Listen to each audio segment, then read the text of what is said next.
Hello friends, आज हम करेंगे क्लास 9th का chapter number 3 of geography drainage. इस चैप्टर को हमने पहले भी डिस्कस किया था, जिसमें हमने डिस्कस किया था, ये सब कुछ डिस्कस कर लिया था कि ड्रेनेज सिस्टम इंडिया को 2 पार्ट्स में डिवाइड किया गया है। हिमालयन रिवर्स के बारे में हमने डिस्कस किया था और आज हम पेनिनसुलर रिवर्स के बारे में अच्छे से डिस्कस करने वाले हैं। तो peninsular reverse, the main water divides in peninsular India is formed by western Ghats. जो मेन वाटर डिवाइड्स हैं, जो वाटर को डिवाइड करने वाली पेनिनसुलर इंडिया में हैं, वो वेस्टर्न घाट हैं जो रन करते हैं नॉर्थ टू साउथ, जो कि नॉर्थ वेस्टर्न कोस्ट के पास है। Okay, most of the major river of peninsular such as a Mahanadi, Godavari, Krishna and Kaveri flows eastward and drain into bay of Bengal. तो ये देखो, मैं आपको उसमें भी दिखाने वाली हूँ। तो ये देखो, पहले तो ये देखो, हमारे ये इधर वेस्टर्न घाट है और इधर ईस्टर्न घाट है। तो इधर है हमारा अरेबियन सी और इधर है हमारा बे ऑफ बंगाल। तो ये वाली नदियां हैं, जो महानदी, गोदावरी, कृष्णा, कावेरी, ये सारी इधर ये ऐसे जाने के इधर बे ऑफ बंगाल में गिरती हैं। कहाँ कहाँ पे, ये इनका भी मैं दिखाऊंगी। The river make delta eight their mouth. तो ये रिवर्स डेल्टा भी बनाती हैं जब ये बे ऑफ बंगाल में जाकर मिलती हैं। There are numerous small streams flowing west to the western Ghat. Western Ghat की वेस्ट की तरफ ये देखो, ये देखो, ये है ना, ये देखो, ये है, ये यहाँ पे ना वेस्टर्न घाट्स, ये इनको बोला जाता है। ये यहाँ पे इधर भी जा रही है नदियाँ, और ये छोटी सी है ना, ये देखो, इसमें भी जा रही हैं नदियाँ। Okay, the Narmada and Tapi are the only long river. Narmada और तापी ये थोड़ी सी बड़ी रिवर्स हैं जो वेस्ट की तरफ फ्लो करती हैं, यानी कि वेस्ट इधर की तरफ फ्लो करती हैं, इधर की तरफ, ठीक है। एंड मेक एस्चुरी और एस्चुरीज बनाती हैं। The drainage basin of the peninsular rivers are comparatively smaller in size. तो जो वेस्टर्न की तरफ का जो ड्रेनेज है पेनिनसुलर रिवर्स का, वो छोटा है अगर हम कंपेयर करें दूसरी जो बे ऑफ बंगाल में गिरती हैं उनके साथ। तो यहाँ पे मैं आपको दिखा ही देती हूँ। ओके, तो यहाँ पे देखिए कौन कौन सी है। एक तो ये रही महानदी, इधर इधर आएगी, बे ऑफ बंगाल में गिरेगी। और है, ये है कावेरी नदी। ओके, ये भी इधर। और ये है कृष्णा, ये है कावेरी। कृष्णा, कावेरी, कृष्णा, गोदावरी, महानदी, ये सारी बे ऑफ बंगाल में मिलती हैं। ओके, और उसके बाद है, ये देखो, नर्मदा एंड तापी। ये जो दो रिवर हैं, एक है नर्मदा, ये इधर गिरेंगी, ये है तापी, ये इधर मिलेंगी अरेबियन सी में। ये बात की गई थी। ओके, ये बात आपको समझ में आ गई होगी, मे बी, श्योरली आनी चाहिए, वैसे तो समझाया है। नर्मदा बेसिन के बारे में पढ़ेंगे। The Narmada arise in Amarkantak hills. ये अमरकंटक हिल्स से ये ओरिजिन होती है, ये नर्मदा रिवर मध्य प्रदेश में। It flows toward the west in the rift valley formed due to a folding. तो क्या ये वेस्ट की तरफ यानी कि इधर की तरफ, इधर की तरफ ये जाती हैं, रिफ्ट वैली फॉर्म करती हुई फोल्डिंग के कारण। On its a way to the sea की तरफ जाती है। Narmada creates many picturesque locations ये क्रिएट करती है। The marble rocks near a Jabalpur.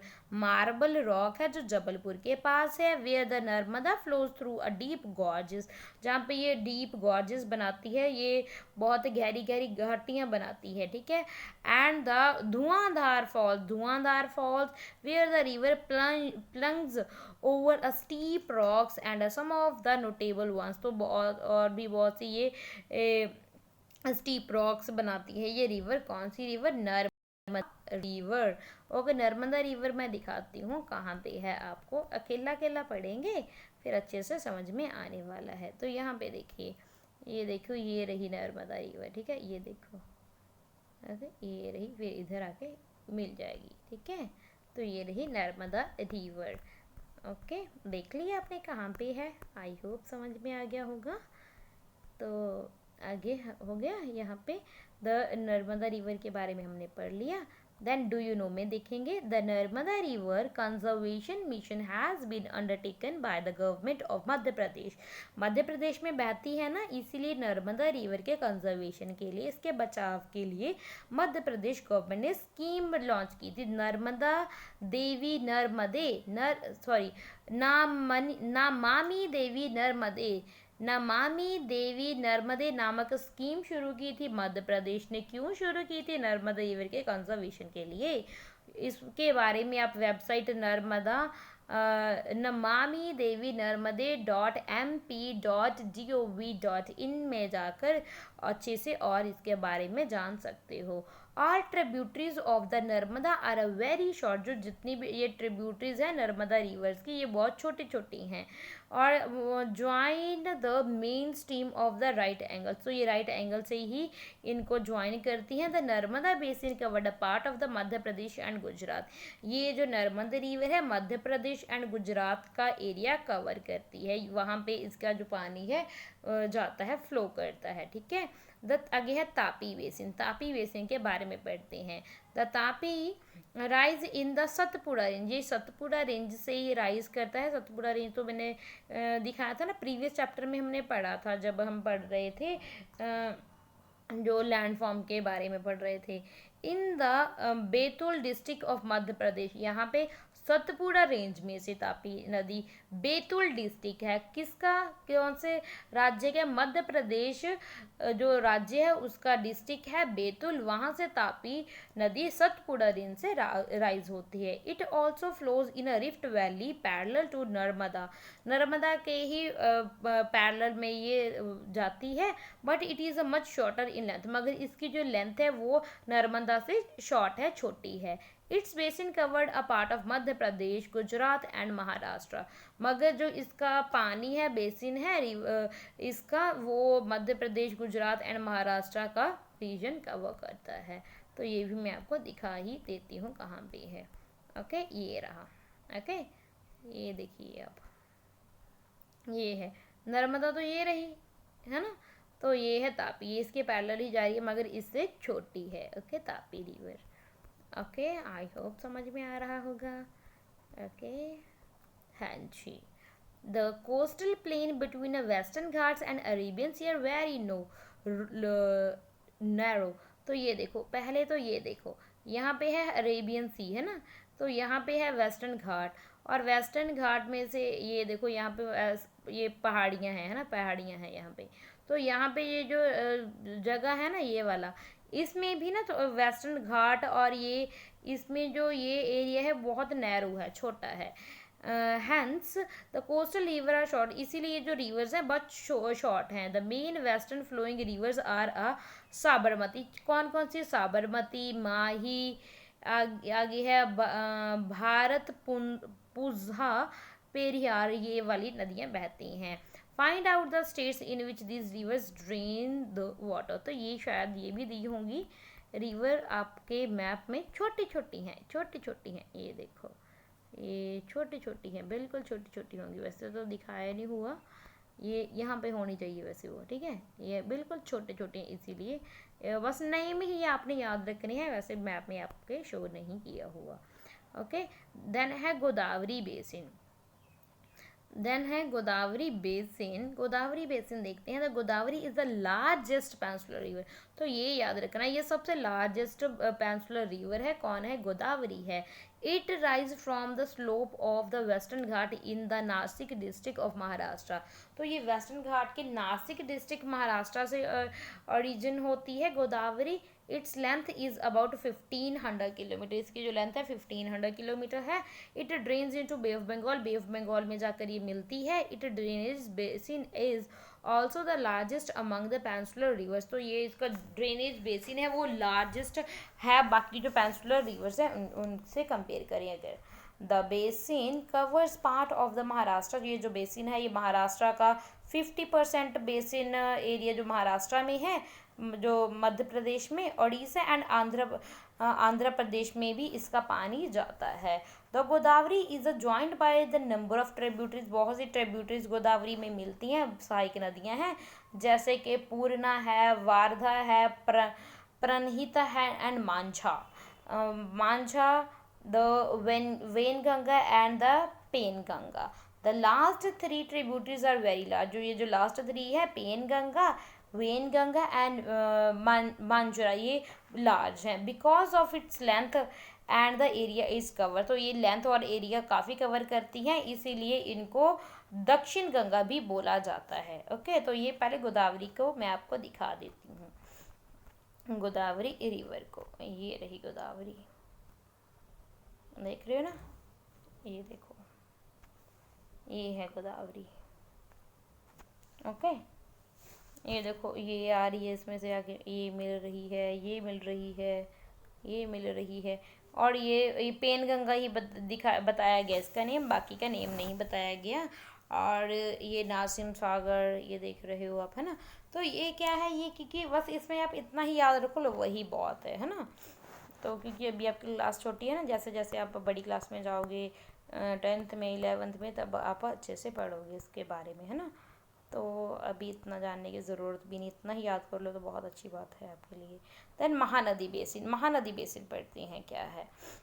The Mahanadi rise in the high land of the Chhattisgarh. जो महानदी है ये छत्तीसगढ़ के हाईलैंड से राइज होती है. It flows through Odisha to reach, तो ये उड़ीसा के थ्रू पहुँच कर फिर बे ऑफ बंगाल में जाती है, यानी कि ये सिर्फ 2 ही स्टेट कवर करती है. The length of the river is about 860 kilometre. ये इसकी लेंथ है इस रिवर की. It's drainage basin is shared by the Maharashtra, Chhattisgarh, Jharkhand and Orissa. तो जो इसका ड्रेनेज बेसिन है इस रिवर का, वो छत्तीसगढ़, झारखंड एंड उड़ीसा, महाराष्ट्र ये रिवर के ड्रेनेज बेसिन है. ओके, देन आ जाते हैं कृष्णा बेसिन के ऊपर. The Krishna basin rising from the spring near Mahabaleshwar. The Krishna flows जी rising from the spring near Mahabaleshwar. Mahabaleshwar the Krishna flows. तो जो ये स्प्रिंग है, स्प्रिंग एक स्प्रिंग है, क्या कौन सा स्प्रिंग है, महाबलेश्वर स्प्रिंग है, वहाँ उसके पास से ही ये राइज होती है और ये फ्लो करती है 1400 kilometre and reaches the bay of Bengal, और बे ऑफ बंगाल में ड्रेन कर देती है. The Tungabhadra, the Koyna, the Ghataprabha, the Musi, the Bhima are some of its tributary. ये सभी इसकी ट्रिब्यूटरीज हैं. Its drainage basin is shared by the Maharashtra, Karnataka and Andhra Pradesh. तो इसके ड्रेनेज बेसिन है कृष्णा रिवर के, वो हैं महाराष्ट्र, कृष्णा, आंध्र प्रदेश. देन है the Kaveri basin. Kaveri basin, the Kaveri rises in the Brahmagiri range of the western Ghat. जो कावेरी है ये वेस्टर्न घाट के ब्रह्मगिरी रेंज से राइज होती है एंड बे ऑफ बंगाल में south of the Cuddalore in Tamil Nadu में जाती है. फिर द टोटल लेंथ, जिसकी टोटल लेंथ है इस रिवर की 760 किलोमीटर. इट्स मेन ट्रिब्यूटरीज की मेन ट्रिब्यूटरीज हैं Amaravati, Bhavani, Hemavati, Kabini. Its basin drain part of the Karnataka, Kerala and Tamil Nadu. जो इसके बेसिन ड्रेनेज हैं वो कर्नाटका है, केरला है एंड तमिलनाडु है. तो डू यू नो में देखेंगे. पहले ये रिवर्स एक बार दिखा देती हूँ आपको, ये कहाँ पे सारी हैं. वैसे तो मैंने पहले दिखा ही दिया था, एक बार दिखा देती हूँ, और क्योंकि हमने पढ़ा है ना तो ये हमारी याद रहने वाली हैं. ओके, तो ये देखो हमने महानदी के बारे में पढ़ा था, महानदी है ना.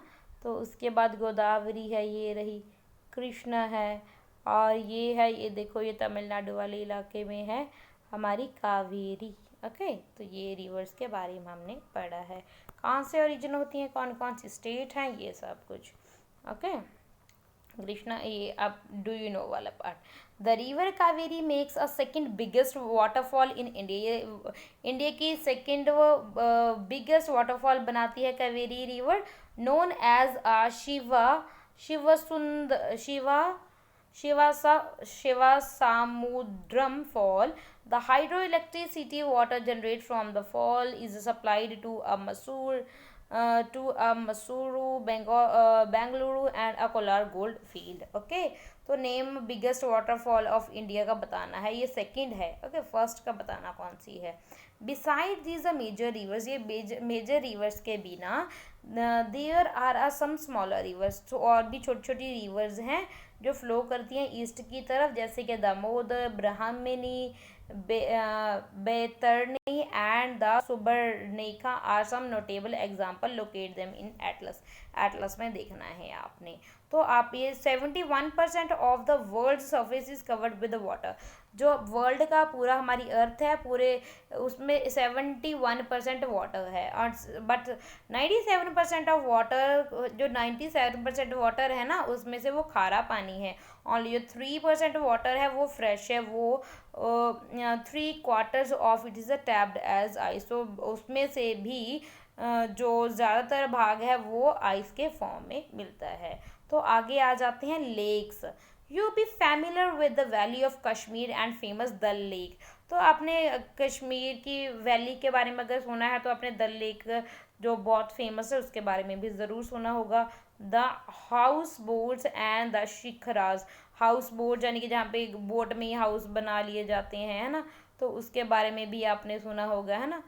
तो which attract thousand of the tourist, जो बहुत से टूरिस्ट को अट्रैक्ट करते हैं। Similarly you may have visited, तो ऐसे ही आपने बहुत से और टूरिस्ट स्पॉट पे गए होंगे लेक के पास और इन्जॉय किया होगा, बोटिंग, स्विमिंग और वाटर गेम्स आपने की होंगी। ओके, तो ऐसे ही imagine that if Srinagar, Nainital and other tourism places did not have a lake, would they have been attractive as they are today? Suppose करो अगर ये श्रीनगर, नैनीताल और ये टूरिस्ट प्लेस में लेक ना होती तो क्या ये अट्रैक्टिव होते? Have you try to know the importance of lake, क्या आपने को पता है ये इनकी जो लेक्स हैं इनकी क्या इंपॉर्टेंस है, क्यों ये इतने अट्रैक्टिव होते हैं टूरिस्ट के लिए?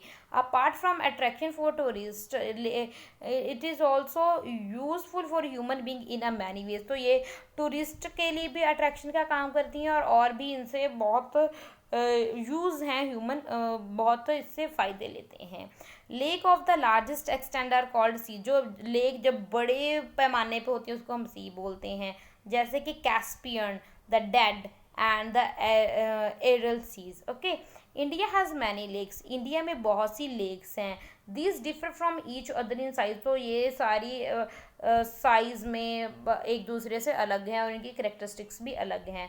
Most lakes are a permanent, ज़्यादातर जो लेक्स हैं वो परमानेंट है, यानी कि उसमें ज़्यादातर उनमें पानी रहता ही है। Some certain waters only during the rainy season, और कुछ ऐसी भी हैं जिनमें सीजन के वक्त, रेनी सीजन के वक्त ही पानी आता है। like the lakes in the basins of the inland drainage, जो inland drainage और semi arid region में है वो इस तरह की होती हैं जो रेनी सीजन पे बेस्ड हैं। There are some lakes which are of the result of the action of the glacier and ice sheets, while other have been formed by the wind, river action and human activities. बहुत सी ऐसी भी हैं जो ये किसका result है, lakes कैसे बनती हैं, ये या तो ग्लेशियर के पिघलने से, आइस शीट के पिघलने से, जहाँ बहुत सी ऐसी भी हैं जो विंड, रिवर के एक्शन के कारण बनी है, और बहुत सी ऐसी भी जो ह्यूमन एक्टिविटी के ह्यूमन ने बनाई है, ठीक है, ह्यूमन मेड रिवर लेक्स बोल सकते हैं उनको।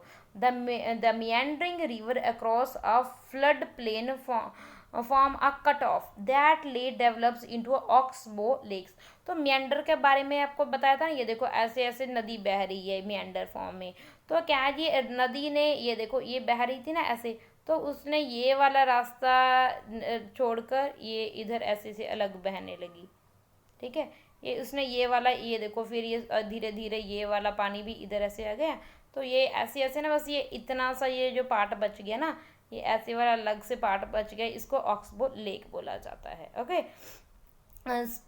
स्पिट्स and bar from the lagoons in the coastal areas, तो ये स्पिट्स एंड बार्स भी बनाती हैं, लगूम फॉर्म की भी बनाती हैं कोस्टल एरिया में, जैसे कि चिल्का लेक है, चिल्का लेक तो आपके मैप में दिखाया गया वो बताती हूँ, पुलिकट लेक है, द कोल्लोरू लेक है। Lakes in this regions of the inland drainage are some time seasonal, कोई बहुत बार ये जो लेक्स होती हैं सीजनल होती हैं, जैसे कि जी संभर लेक्स है राजस्थान में, which is a salt lake, ये जो सॉल्ट वाटर लेक है और जिससे जो सॉल्ट बनाया जाता है।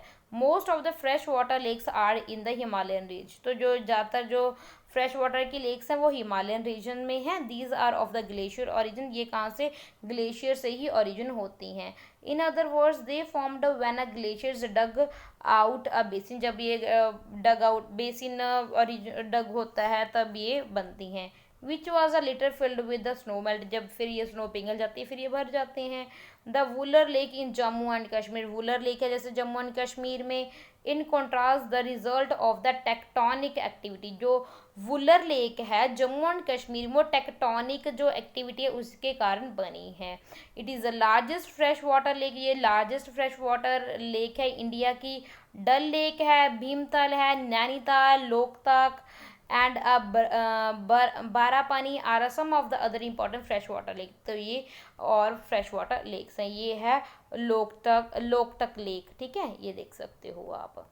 आगे है apart from the natural lake के अलावा भी the damming of the rivers from a generation of the hydel power has also led to the formation of lakes. तो क्या जी, ये हाइडल पावर बनाने के लिए लेक्स बनाई जाती हैं, जैसे कि गुरु गोबिंद सागर भाखड़ा नगर प्रोजेक्ट है वो इसकी एग्जाम्पल है। एक्टिविटी में क्या है, make a list of the natural and artificial lake with the help of Atlas की मदद से आप बनाओगे, लेक्स बनाओगे, आर्टिफिशियल कौन सी और नेचुरल कौन सी है। Lakes are of the great value to human beings, human के लिए बहुत ज़्यादा इनकी वैल्यू है। A large help to regulate the flow of water, ये फ्लो ऑफ वाटर को रेगुलेट करती हैं। ड्यूरिंग हैवी सीजन, जब हैवी रेंज आ जाती हैं, बहुत ज़्यादा बारिश आ जाती है, ये फ्लडिंग को प्रिवेंट करती हैं। और ड्राई सीजन में ये मेंटेन करती हैं कि वे सारा साल पानी बहता रहे। Lakes can also be use for developing the hydel power, जब बिजली बनाने के लिए भी इनका यूज़ हो सकता है। And they moderate the climate of the surrounding अपने आसपास के जो क्लाइमेट है उसको भी ये मॉडरेट करती हैं, सही बनाई रखती हैं। और मेंटेन करती हैं हमारे इक्वेटिक सिस्टम को, नेचुरल ब्यूटी को इन्हेंस करती हैं। और ये टूरिज़्म, क्योंकि इसमें अट्रैक्शन होती है इसीलिए नेचुरल ब्यूटी होने के कारण बहुत सा यहाँ पे ये टूरिज़्म भी, यानी कि लोग यहाँ पे घूमने भी आते हैं। और ये एक रिक्रिएशन भी प्रोवाइड करती है, यानी कि लोगों को वो उनका मनोरंजन करवाती है। Role of rivers in economy, economy में क्या रोल है रिवर्स का। Rivers have been of the fundamental importance, इसकी बहुत ज़्यादा फंडामेंटल इंपॉर्टेंस है। ह्यूमन हिस्ट्री में भी water from a rivers is a basic natural resources, तो वाटर तो हमारा बेसिक नेचुरल रिसोर्स है, एसेंशियल है, ज़रूरी है बहुत सी एक्टिविटीज़ के लिए। तो जो इसीलिए जो रिवर बैंक्स है, इसी ये यहाँ पे एक अट्रैक्शन का कारण रहा कि यहाँ पे ही जो एंशियंट टाइम में भी लोग रहते थे। These settlements have a now, तो अब ये सेटलमेंट है ये बड़ी बड़ी सिटीज़ में बन गई है। मैं अब आप लिस्ट बना सकते हो उन स्टेट्स की जो जो नदियों के किनारे बसे हुए हैं। Using river for irrigation, irrigation के लिए जो रिवर काम करती है, नेविगेशन के लिए, हाइड्रो पावर के को जनरेट करने के लिए, ये स्पेशल इसका महत्व होता है रिवर्स का। पर्टिकुलरली टू द कंट्रीज, तो जैसे कि हमारा इंडिया है उसके लिए जहाँ पे एग्रीकल्चर मेजर ऑक्यूपेशन है, वहाँ पे जो गुजारा का साधन है, वहाँ पे उसकी पॉपुलेशन के लिए तो रिवर और भी ज़्यादा इम्पॉर्टेंट हो जाती हैं। रिवर पोल्यूशन देखो भाई, the growing domestic municipal industrial and agriculture demand for water from reverse naturally affected the quality of water. तो जो ये डोमेस्टिक और म्यूनिसिपल और जो इंडस्ट्रियल और एग्रीकल्चर डिमांड बढ़ रही है, रिवर को इफ़ेक्ट कर रहे हैं, नेचुरली इफ़ेक्ट कर रहा है इसकी क्वालिटी को, वाटर की क्वालिटी को। ये क्वालिटी जब डाउन जाती है तभी तो हम बोलते हैं इसको पोल्यूशन होता है ये। As a result, more and more water is being drainage out of the river, reducing their volume। तो जो इसका जो ड्रेनेज वॉल्यूम भी रिड्यूस होता जा रहा है। On the other hand the heavy load of the untreated sewage and the industrial effluents are emptied into the river, जो इनको कारखाने इंडस्ट्रीज का गंदा पानी है और जो और हैवी लोड होता है वो इसमें ही सीवेज कर दिया जाता है रिवर में, जिसकी वजह से जो क्वालिटी ऑफ वाटर है वो अफेक्ट होती है। But also the self cleaning capacity of the river, self cleansing capacity क्या है भाई, रिवर में भी कैपेसिटी होती है कि वो अपने आप को साफ रख सकती है भाई। देखो हर एक में भी देखो है ना, हर एक में क्षमता होती है एक, मगर जब ओवर हो जाता है ना तो वो भी नहीं, ये भी सह नहीं कर सकती। तो जब ये ओवर हो रहा है इसीलिए इसकी जो सेल्फ क्लींजिंग कैपेसिटी वो भी डाउन हो जा रही है। For example, given the adequate stream flow, the Ganga water is able to dilute and assimilate pollution loads within a 20 kilometre of large city. ये देखो 20 किलोमीटर ऑफ लार्ज सिटी का तो इसको मतलब सहन कर सकती है, बट जो अर्बनाइजेशन और इंडस्ट्रियलाइजेशन के कारण ये बहुत ज़्यादा हो रहा है, पोल्यूशन लेवल है वो रिवर का बहुत ज़्यादा बढ़ रहा है, जिसके लिए ये एक कंसर्न बन गया है। Concern over rising population is our river. तो ये पोल्यूशन बढ़ रहा है रिवर्स में, led to a launching of the various action, जिसके लिए बहुत से एक्शन प्लान्स बनाए गए हैं कि रिवर्स को कैसे साफ किया जा सके। How have you read about such action plan, क्या आपने इन एक्शन प्लान्स के बारे में सुना है।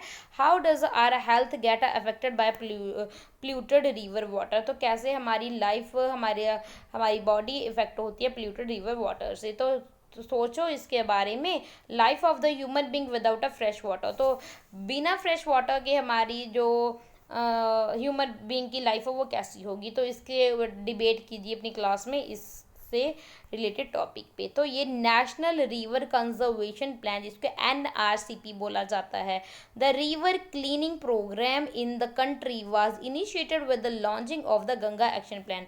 ये भाई शुरू किया गया था 1985 में, गंगा एक्शन प्लान शुरू किया गया था। इसमें क्या किया था, रिवर क्लीनिंग प्रोग्राम चलाया गया था। The Ganga action plan was expanded to cover other rivers under the national river conservation plans NC। तो ये 19 पहले देखो गंगा रिवर के लिए चलाया गया था 1985 में, उसके बाद 1995 में तो ये NRCP चला दिया गया, नेशनल रिवर कंजर्वेशन प्लान, यानी कि सब रिवर की कंजर्वेशन के लिए ही एक एक्शन लेके आए गए। The objective of the NRCP is to improve the water quality of the river. तो इसका क्या था कि वो वाटर क्वालिटी इम्प्रूव करेंगे। Which are a major water source in the country, जो मेजर वाटर सोर्स है हमारी कंट्री में, throughout the implication of the pollution abatement work. तो यानी कि पोल्यूशन को हम कैसे कम कर सकते हैं, इसके लिए ये एक एक्शन लिया गया था, प्रोग्राम चलाया गया था, रिवर क्लीनिंग प्रोग्राम बोलते हैं जिसे। ओके, तो ये रहा हमारा चैप्टर ड्रेनेज, जो हमने डिस्कस कर लिया है, 2 पार्ट्स में डिस्कस किया था। Thank you. अगर समझ में आया, हेल्प मिली आपको मेरे इस चैप्टर से, मेरे पढ़ाने से, थैंक यू। अदरवाइज़ अगर प्रॉब्लम भी है कोई मेरे पढ़ाने के स्टाइल में तो बताइए, मैं इम्प्रूवमेंट करूँगी। Thank you and God bless you.